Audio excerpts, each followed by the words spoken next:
There are a lot of people who feel that they may have some symptoms or features of ADHD, and they're not really sure whether they need an assessment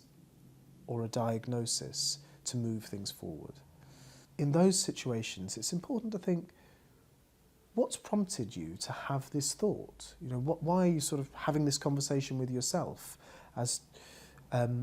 And that may be because you've been struggling for a while, and this almost feels like the best fit. You know, you've seen information on it in the media, or you've seen other people get a diagnosis or receive treatment, and you think, I wonder if that's relevant to me. I think sometimes it's useful to speak to other people around you to get a sense of their experience and their experience of diagnosis, what it's meant for them, their experience of treatment. It's not that we all have the same experience, and sometimes the stories they'll share with you might not be useful, but in those situations it might be useful to come and speak to someone, because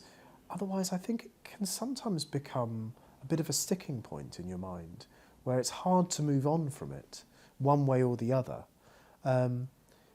Now that may not be the case, and it may be you entertain that thought, you spend a bit of time reading up on it a little bit more yourself, you see other people who have had diagnosis and treatment, and on balance you think, do you know what, I think this isn't really relevant for me, or though I have some of these symptoms, it's not causing me a huge amount of distress, or it's not affecting my life in a terrible way. Well, if that's the case, then yes, maybe you've got certain traits, and actually